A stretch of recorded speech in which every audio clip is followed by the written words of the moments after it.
Dans ma dernière vidéo, qu'est-ce que c'est la loi de l'attraction, je vous avais promis de vous faire une autre vidéo pour vous raconter en fait comment j'ai utilisé la loi de l'attraction dans ma vie personnelle. Donc aujourd'hui je vais le faire, je vais vous raconter comment j'ai pu attirer 3 choses dans ma vie. Donc nous avons mon violoncelle, la voiture et enfin mon job, mon boulot.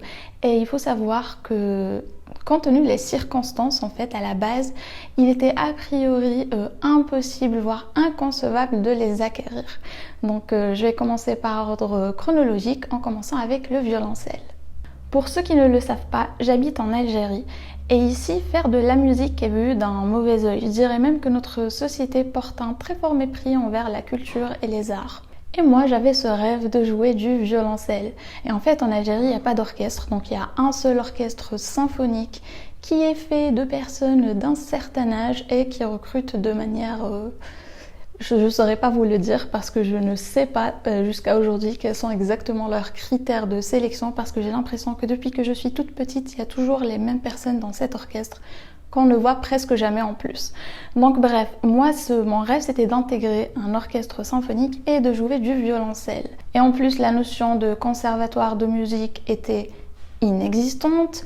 Il y avait l'école des beaux-arts mais c'est pour des études supérieures et en plus on n'apprend pas vraiment à jouer d'un instrument. Et en plus le violoncelle c'était un instrument tout à fait alien ici. Personne ne savait qu'est-ce que c'est qu'un violoncelle.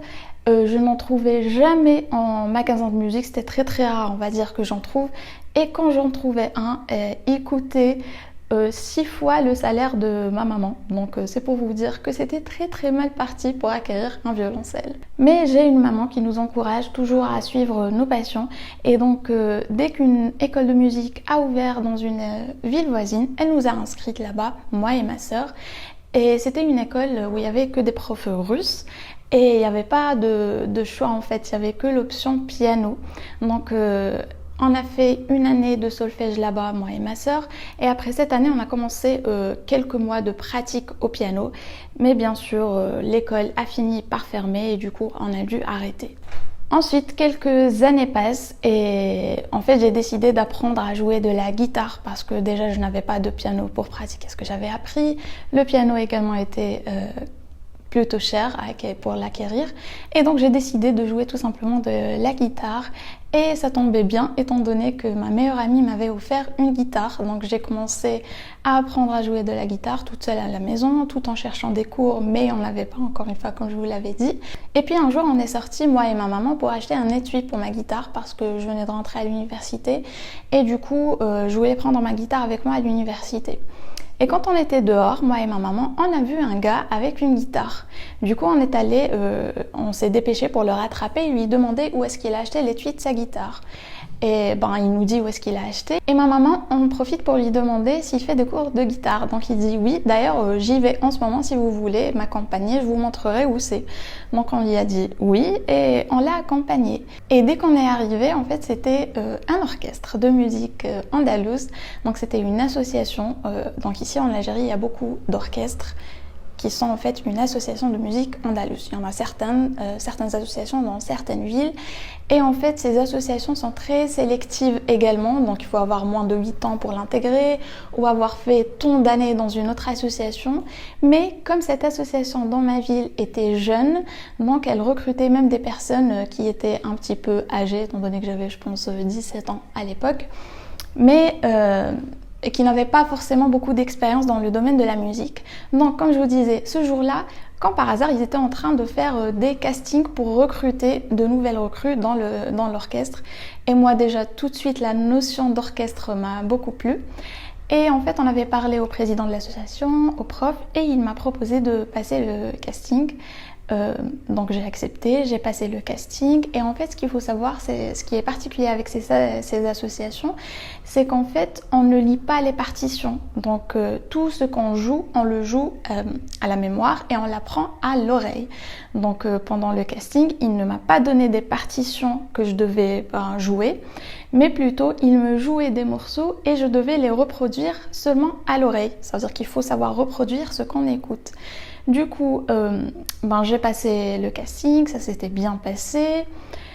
Et puis c'est tout, on est rentré à la maison. Quelques jours passent et on m'appelle pour me dire que j'ai été acceptée Donc j'étais contente parce que, comme je vous l'ai dit, moi, la notion d'orchestre m'a tout de suite séduite quand je suis allée voir l'association. Mais par contre, le style musical n'était pas vraiment à mon goût.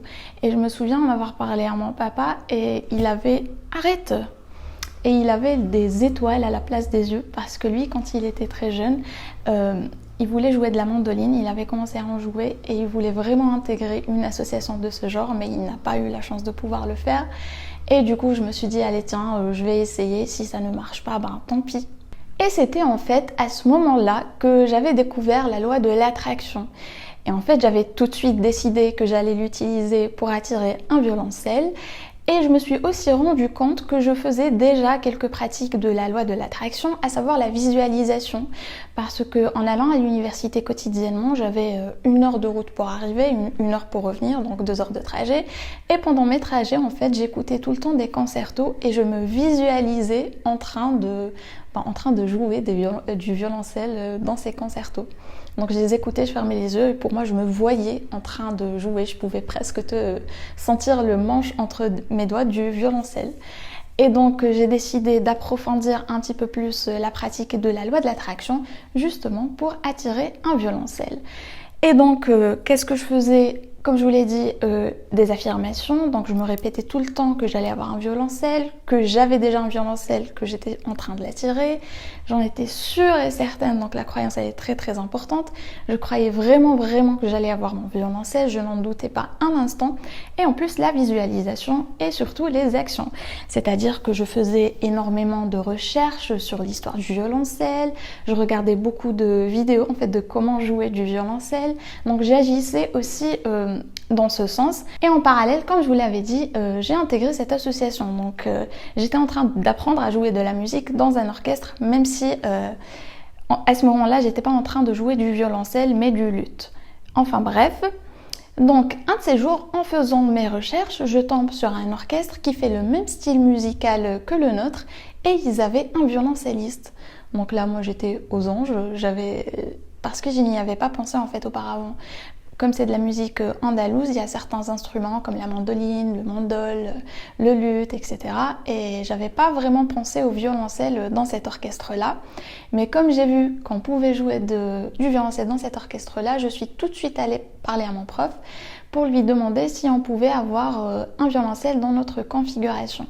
Oui, et il faut savoir autre chose, c'est que dans notre association, si vous avez un instrument, vous l'apportez. Si vous n'en avez pas, l'association vous achète un instrument.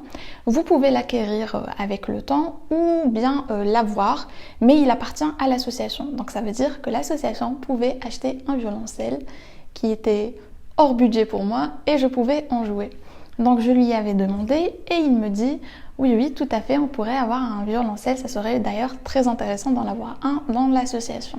Donc moi j'étais sûre et certaine d'être la violoncelliste de mon orchestre. D'ailleurs je m'entraînais à la maison en jouant de la guitare, en la tenant comme un violoncelle.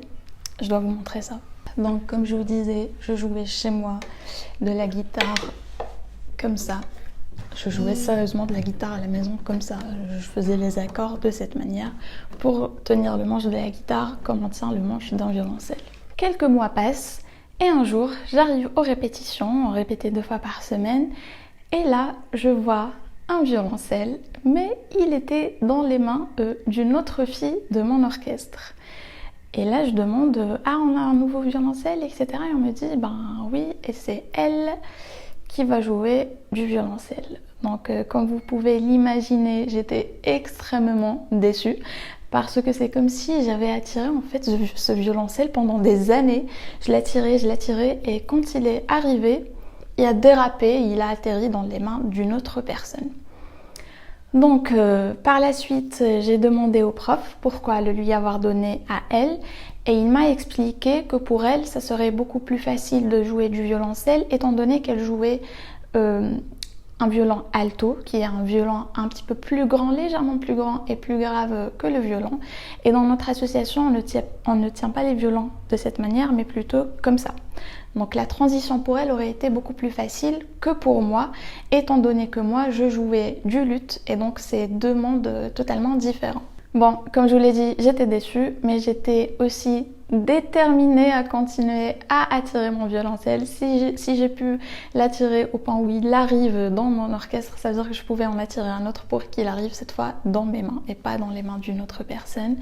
Et donc ce que j'avais décidé de faire, c'était de continuer mon travail de manifestation. Et en fait, pendant l'été, cet été-là, j'avais décidé de prendre un travail de 3 mois pendant les vacances d'été pour pouvoir travailler et économiser mon salaire pour acheter plus tard un violoncelle. Donc j'ai décidé de prendre un autre chemin étant donné que le premier n'a pas vraiment beaucoup marché. Mais le problème, c'est que le boulot que j'avais trouvé, il était assez loin de chez moi. Donc j'étais obligée de rester chez ma mémé pour pouvoir y aller, m'y rendre quotidiennement. Et donc je ne pouvais plus assister à mes répétitions. Donc pendant ces 3 mois, je n'assistais quasiment plus aux répétitions, sauf des fois si je rentrais le week-end à la maison, et encore étant donné qu'on ne répétait pas le week-end.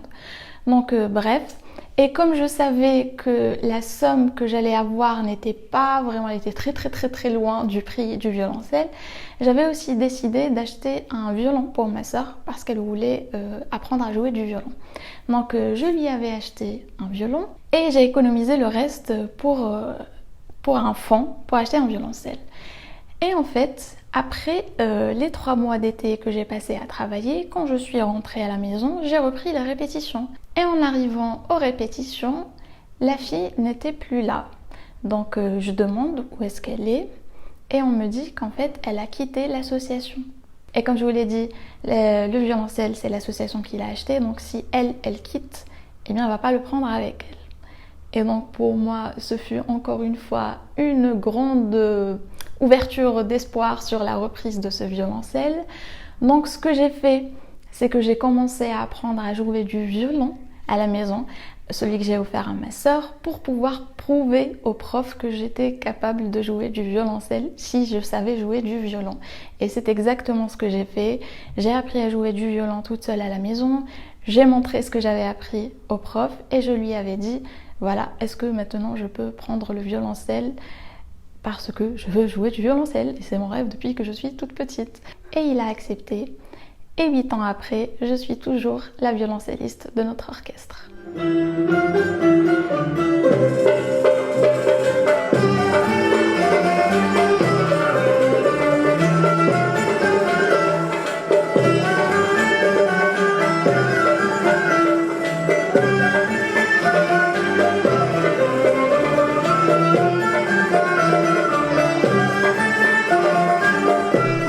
Ma seconde grande expérience avec la loi de l'attraction, ce fut ma voiture. Donc après mes études universitaires, j'habitais toujours chez ma maman et je me suis trouvé un emploi dans une ville voisine et j'étais déterminée à acheter une voiture. Donc je me disais que comme j'habitais chez ma mère et j'avais pas beaucoup de dépenses, je pouvais économiser. Et comme ce boulot il était dans une ville voisine, je prenais le bus et je me souviens que pendant tous mes trajets, je me visualisais en train de conduire. En fait, dans ma tête, le bus c'était ma voiture et j'étais au volant. Donc quand le chauffeur allait faire un tournant à gauche, dans ma tête, j'enclenchais le clignotant et je tournais à gauche, je tournais le volant, etc. Quand il freinait dans ma tête, je freinais, etc. Donc j'étais vraiment à fond dans la visualisation. Et par la suite, j'avais aussi pris un second boulot que je faisais en fin de journée et des fois le week-end. Celui-là, il était dans ma ville et du coup, j'y allais à pied. Et c'était à l'autre bout de la ville. Et pareil, en marchant, dans ma tête, j'étais en train de conduire une voiture. Donc on a eu une coupure de courant, on va continuer comme ça. Il y a assez de lumière, je pense, pour continuer. Donc je disais, même si j'étais en train de marcher à pied, j'étais en train de me visualiser, en train de conduire, en train d'enclencher mon clignotant, comme je vous ai dit, en train de changer les vitesses, etc. Donc dans ma tête, je marchais, mais je conduisais. Et je disais à ma famille que voilà, que j'allais avoir une voiture, que j'étais décidée à acheter une voiture, que j'allais avoir une voiture. Et je me souviens quand je l'avais dit à mon papa, il avait éclaté de rire en me disant, tu sais combien de temps il faut pour un salarié en Algérie pour acheter une voiture? Il m'a dit que ça prenait des années et que des fois la plupart des gens sortaient en retraite sans jamais avoir pu s'offrir une voiture. Donc c'était assez décourageant, mais très réaliste d'ailleurs.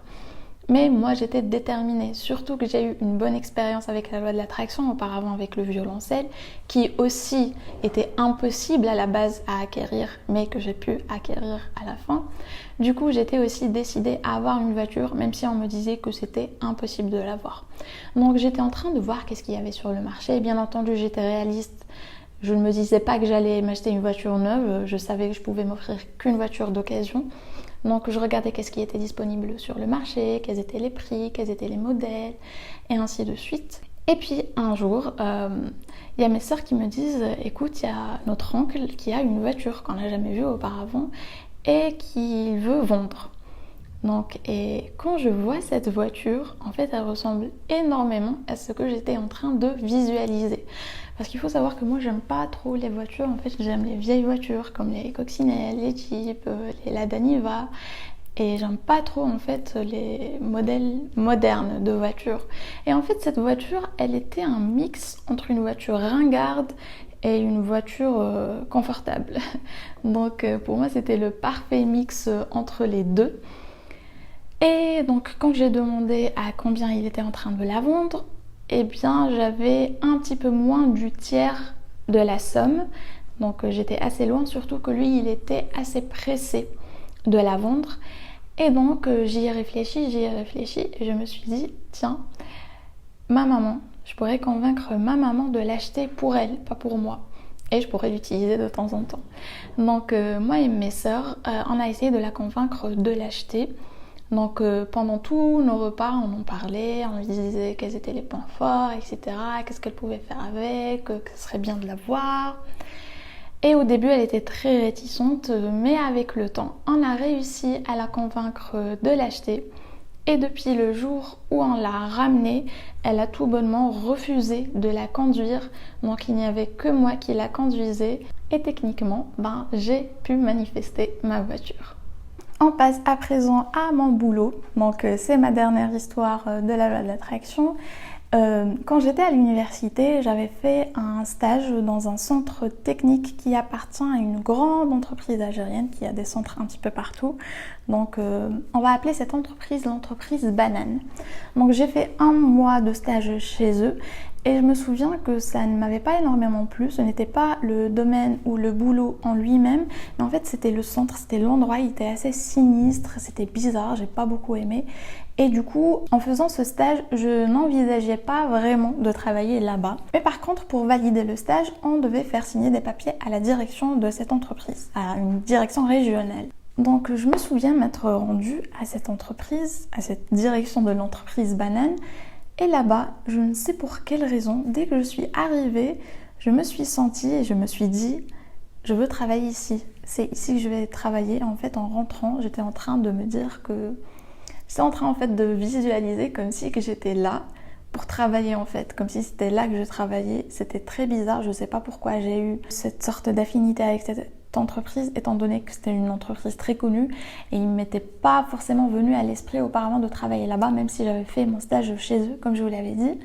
Enfin bref, par la suite, j'y pensais quand même assez fréquemment, mais à l'université, j'étais en train de faire une spécialité. Donc je faisais électronique, mais je faisais une spécialité qui était directement liée au service de cette entreprise. C'est pour ça que j'ai fait mon stage chez eux. Mais malheureusement, à l'université, j'ai été harcelée par 2 profs. Et donc j'ai été obligée de changer de spécialité parce que je ne pouvais plus rester dans cette spécialité à cause de ces 2 profs. Et donc j'ai fini mes études, j'ai pris des boulots, j'ai enchaîné un petit peu les boulots. Et en fait, à un certain moment, j'étais en train de travailler dans un boulot qui n'était pas du tout lié à mon domaine d'études. Et en fait, il y a un ami qui m'appelle, d'ailleurs, coucou Nabil, si tu passes par là, et il me dit, écoute, je suis à l'entreprise Banane pour un entretien en groupe, et on vient d'appeler ton nom quand on a appelé les candidats de ce groupe. Je lui dis, ah bon, c'est bizarre, moi on m'a pas appelé, et peut-être c'est parce que j'ai fait un stage chez eux, donc ils ont gardé peut-être...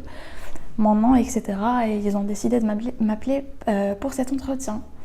Je dis oui, d'accord, merci, mais moi je suis en train de travailler, je finis à 16h30, donc ça va pas être trop possible. Et ensuite, je parle à ma maman au téléphone, je lui dis, voilà, c'est l'entreprise Banane, apparemment, ils me veulent pour un entretien. Elle me dit, mais vas-y. Je lui dis, mais je peux pas. En plus, on était en hiver et quand je sortais, je devais marcher environ 20 minutes pour prendre un bus. Et en fait, si je n'y allais pas directement, je raterais le bus et je pourrais pas rentrer chez moi. Et ma maman, comme la super héroïne qu'elle est, elle est venue me chercher à 16h30, elle a pris un taxi et on s'est rendu à l'entreprise Banane pour cet entretien. Et quand je suis arrivée, en fait, je leur ai dit, voilà, je viens pour l'entretien en groupe. On me dit, ouais, votre nom, machin, et ils me disent, ah non, désolé, c'est terminé. Donc, ils ont terminé les entretiens pour les électroniciens, et là, ils étaient en train de finir les entretiens pour les informaticiens. Donc, c'était plus possible parce que c'était un entretien en groupe, et donc, je pouvais pas faire partie d'un groupe d'informaticiens, étant donné que j'avais fait des études en électronique. Bref, donc je suis restée, on a essayé de leur parler, de leur expliquer la situation. Je leur ai dit qu'on m'a pas appelé à la base, c'est un ami qui m'a appelé en entendant mon nom. Et donc, je patiente quelques temps et on me fait entrer pour passer cet entretien. Sauf que tous les gens qui ont passé des entretiens pendant cette journée, ils l'avaient passé en groupe de 6 ou de 7 personnes à la fois. Et moi, quand il n'y avait plus d'électroniciens, j'ai passé cet entretien toute seule face au directeur et à, je me crois, 10 autres personnes qui étaient en train de me bombarder de questions, d'essayer de me piéger. Je me souviens très bien. Je sentais que j'avais toute l'attention qui devait être sur 6 ou 7 personnes monopolisées sur ma personne. Mais je me suis dit, comme je pensais souvent à la loi de l'attraction, je me suis dit, tiens, tu as attiré ça, tu as manifesté ça, donc voilà, c'est une opportunité qui est là pour moi et non pas contre moi. Donc j'ai fini mon entretien, quand j'étais sortie, il faisait nuit, donc on est rentrés, moi et ma maman, et quelques semaines après, ils ont affiché les listes et j'ai été acceptée. Et je me suis présentée, j'ai présenté le dossier qu'il fallait présenter, on nous a dit, voilà, on vous appelle dans la semaine pour signer vos contrats et commencer à travailler. Et en fait, ce fut le silence radio pendant 3 ans. Donc, entre-temps, moi, j'avais trouvé un autre boulot qui était également dans le domaine de l'électronique que j'adorais. J'aimais vraiment beaucoup ce boulot. Donc, je pensais plus forcément beaucoup à cette entreprise. Et quelque part, j'en ai parlé avec mon ami, notamment, on se disait que, en fait, cette entreprise n'est pas le genre d'entreprise à faire comme ça des entretiens. En fait, il recrute de manière très sélective. Et donc on s'est dit que c'était tout de même du cinéma, ils faisaient ça juste pour la forme et pas pour vraiment recruter des gens. Et donc on l'a en quelque sorte oublié. Et comme je vous disais, moi je faisais un autre boulot que j'adorais. Mais une année est passée et j'avais découvert des choses qui ne s'alignaient pas avec mes valeurs par rapport à ce boulot. Et donc je m'étais décidée à le quitter, même si j'adorais ce que je faisais. Et en fait, je me souviens que j'étais en train de discuter avec un collègue avec qui je m'entendais très bien là-bas. Et je lui avais parlé de cette entreprise Banane. Je lui ai dit que voilà, j'aurais tant aimé finalement travailler là-bas. On en a parlé et j'ai commencé à y repenser. Et donc à revisualiser et donc à remanifester ce boulot-là dans cette entreprise-là. Et figurez-vous que 3 à 4 mois après, on m'appelle et c'était l'entreprise Banane où ils me disent voilà, votre contrat est prêt, vous pouvez venir le signer et commencer à travailler dans la semaine après la signature de votre contrat. Donc comme vous pouvez l'imaginer, est-ce que vous voyez cette mouche qui est en train de tourner depuis tout à l'heure? Comme je vous ai dit, le choix fut vite fait.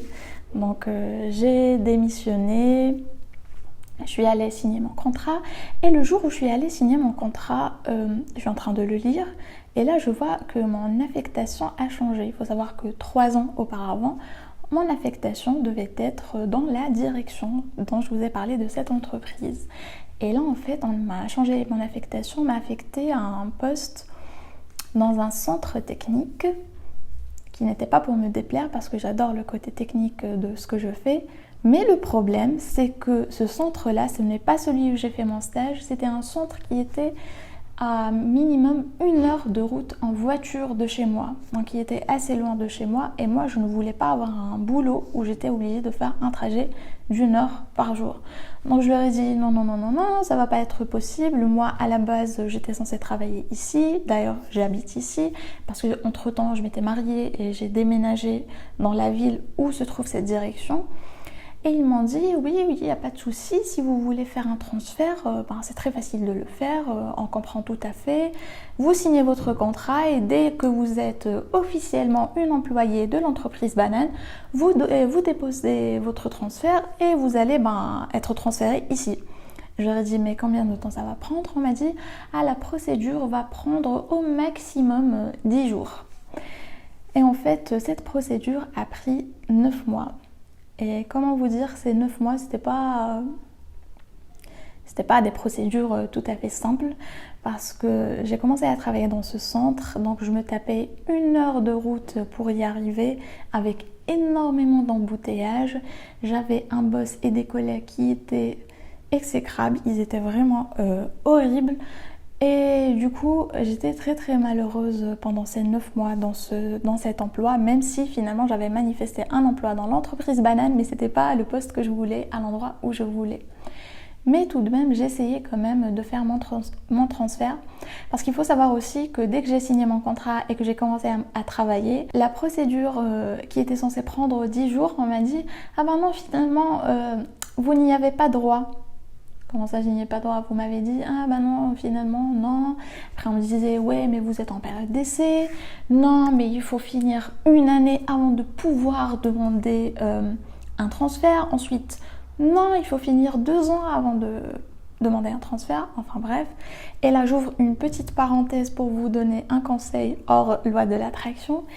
Si vous arrivez, vous êtes recruté à un nouveau job, à un nouvel emploi, la première chose à faire, c'est de demander le règlement intérieur et la convention collective ou peu importe les documents officiels où est écrit noir sur blanc quels sont vos droits et quelles sont vos obligations. Parce qu'il faut savoir que souvent il y a beaucoup de gens malhonnêtes qui vont vous dire que vous êtes obligé de faire telle ou telle chose alors que dans le règlement ce n'est pas le cas, ou qui vont vous dire que vous n'avez pas droit à telle ou telle chose alors que ce n'est pas le cas. Et moi, comme je vous ai dit, j'étais dans un environnement extrêmement toxique, donc quand je leur ai demandé le règlement interne, la convention collective, on ne voulait pas me les donner, tout bêtement. Heureusement que j'avais un collègue qui était humain et assez sympa, qui m'a donné sa propre copie en fait tout simplement, et du coup j'ai fait mes recherches, j'ai bien lu tous les droits que j'avais, toutes les obligations que j'avais, et en fait à aucun moment on disait que je n'avais pas droit à un transfert alors qu'on me disait le contraire. Et donc avec ça, en connaissant en fait quels sont mes droits et quelles sont mes obligations, j'ai pu faire plein de procédures. Je vous avoue que c'était vraiment une prise de tête et qu'à un certain moment j'étais extrêmement frustrée et je pensais mais quotidiennement à la démission. Et je me souviens qu'un jour j'avais dit à mon époux, je lui ai dit je ne comprends pas, j'ai tout fait en fait pour manifester ce boulot et quand il est arrivé, en fait, il est arrivé, mais pas comme je le voulais. Et c'est un peu comme avec le violoncelle. Je l'avais attiré, mais à la fin, il a atterri dans les mains d'une autre personne. Et en fait, il m'avait dit, mais finalement, le violoncelle, tu l'as eu.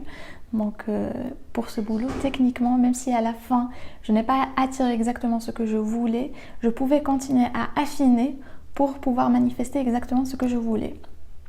Et c'est exactement ce que j'ai fait. Je me souviens avoir pris un congé. Et il faut savoir aussi qu'avec la loi de l'attraction, on ne peut pas attirer quelque chose avec de la frustration, avec de la résignation. Il faut que ça soit quand même assez fluide.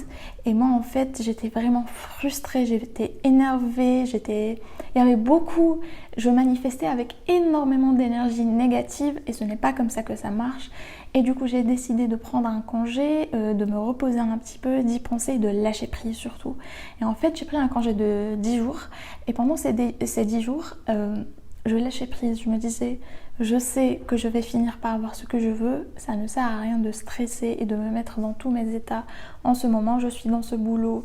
C'est déjà une étape. Je suis dans l'entreprise Banane, pas dans le poste que je veux, mais je vais arriver par le manifester, tout simplement.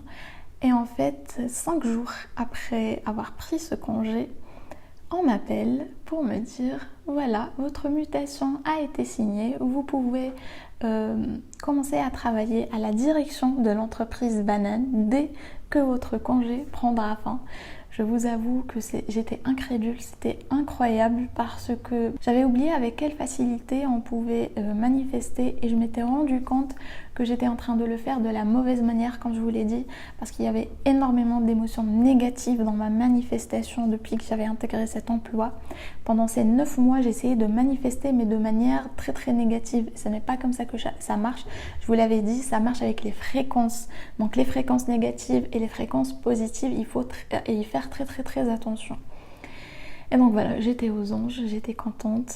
Et aujourd'hui, ça fait une année et demie après, je suis toujours en train de travailler à l'entreprise Banane, à cet emploi, à la direction, avec des collègues qui sont vraiment géniaux. D'ailleurs, certains d'entre eux ont été mes camarades à l'université. Et donc voilà, aujourd'hui, je suis très heureuse dans ce boulot que j'ai finalement pu manifester exactement comme je le voulais. En plus, qui est à la direction, mais qui reste quand même technique. Donc dans mon domaine d'études d'électronique. Et en fait, c'est exactement ce qui se passe aujourd'hui.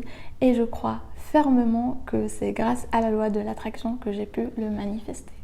Je sais qu'il y a énormément de personnes qui sont sceptiques par rapport à la loi de l'attraction.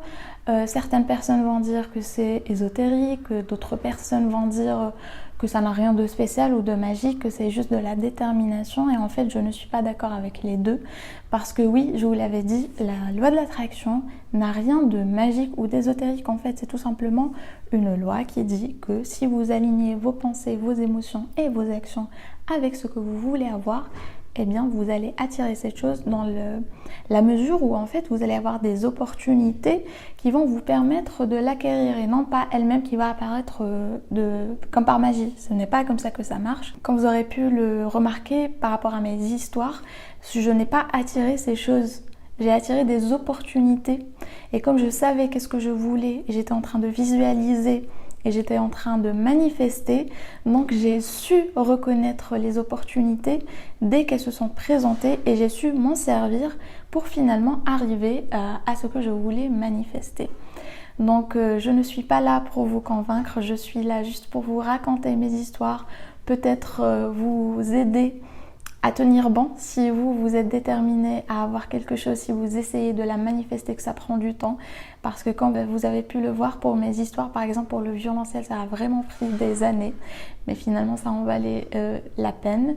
Parce que je trouve que si j'avais pas eu ces opportunités, si je n'avais pas su les saisir, en fait, il me serait toujours impossible d'acheter mon propre violoncelle. Et je vais vous mettre dans la barre de description et ici quelque part les 2 autres vidéos que j'ai faites sur la loi de l'attraction. Donc je vous en ai fait une où je vous explique qu'est-ce que c'est la loi de l'attraction et une autre où je vous ai résumé le livre La clé pour vivre selon la loi de l'attraction. Donc je vous mettrai les liens. Et si vous avez eu des histoires avec la loi de l'attraction, si vous avez pu manifester quelque chose, n'hésitez pas à nous raconter vos histoires dans les commentaires. Et moi je vous retrouve jeudi pour une nouvelle vidéo parce qu'à présent ça fait un moment que je me suis absentée de cette chaîne pour des raisons personnelles, je ne pouvais pas filmer ni faire quoi que ce soit. Maintenant je me sens un petit peu mieux et je vais pouvoir vous filmer des vidéos et j'ai décidé de vous en faire 2 par semaine au lieu d'une seule. J'espère que je vais pouvoir tenir ce rythme. Enfin bref, j'arrête de parler et je vous retrouve jeudi prochain pour une nouvelle vidéo.